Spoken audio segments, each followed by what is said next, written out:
We are confident, we are truly confident that the outcomes.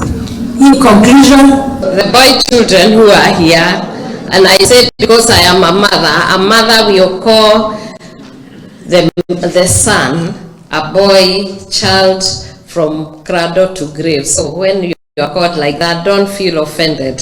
It's just the mother who has said it, and we love the boy children, and we are taking care of you. We are having your back, and back home we are saying it is time to protect the seed carrier and get them from depression, frustration, and mainstream them to the level that they can achieve their dreams and their vision.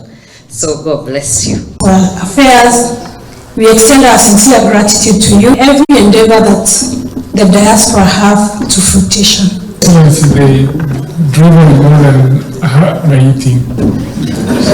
Haya, Ruto